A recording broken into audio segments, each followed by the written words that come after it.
It's critical, those early stages where we injure our body as tissue that there's some damage to, it's a really critical time for the healing phase to happen. So we need that tissue to harness all of its healing power in that phase. And if you're doing something that's might go against the healing, then you're going to prolong that rehab interval. So when we see you early, we've got set rules that we will give you, that you can do this, you can't do this, and really give that environment of the tissue a chance to access its full healing potential.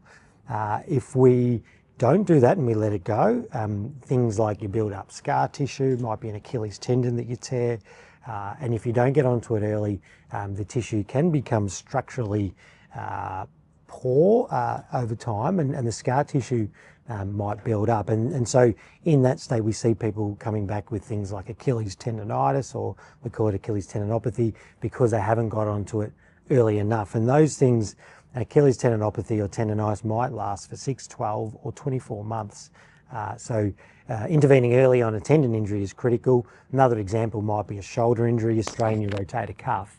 If you leave it for 6 weeks and don't do anything, then the resultant effect of a frozen shoulder might be apparent, and then a frozen shoulder once again can be a really long haul on rehab, and a stiff and non-functional shoulder for 12 to 18 months could be a real thing.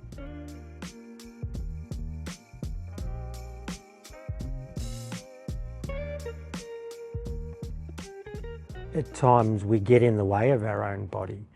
So we see a lot of people where they've got an injury, and we know, say, a tendon problem, it doesn't like compression. So if you sit on your hamstring tendon, you've got hamstring tendinopathy, it won't like it. And so people don't understand this, and it hurts sitting, and I see it and it hurts, and they keep doing it. And so I think at times knowing the physiology of what's happening and understanding maybe I shouldn't do this for this period of time, and in that period of time the tissue resets itself, the natural healing powers take place, and then we can start to move forward with rehab. So I think us getting in the way of our own physiology is a problem at times. I mean, we've got injuries that we need to listen to biology. So the ACL reconstruction, we know there's good research, we have to wait 9 months. Before 9 months, we're increasing our risk every month by 50% of re-injuring that graft.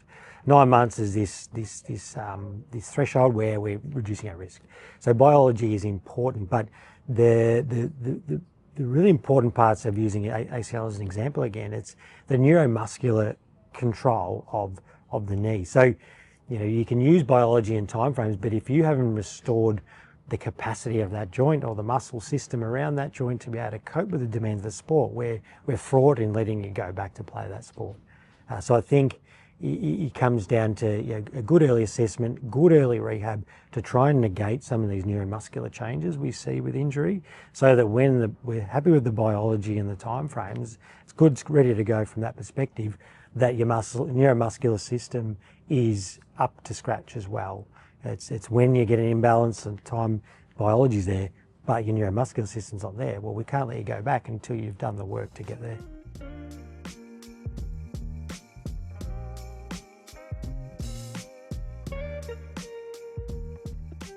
It's massive, and once again, this is an area that I've put a lot of thought into. We try to educate our patients, our community around, and not to put a negative spin on GPs. GPs are fantastic. They've got so much they have to know, and so much they have to be across that. Musculoskeletal assessment and management is not always high on their priority list. So you see your GP, you're getting an ultrasound for an ankle, that's not going to really help you. Get an X-ray for a knee, well, that's not going to change anything. Some of the management and philosophies there that need to change, I think, and sort of going, a surgeon's great. If you've had a traumatic injury and there's suspected high grade damage to tissue, surgeon input is what we want, because they'll come here and we'll probably send them to the surgeon. So it's a great starting point, because then if it's not surgical, then the next step is a sports physio, really.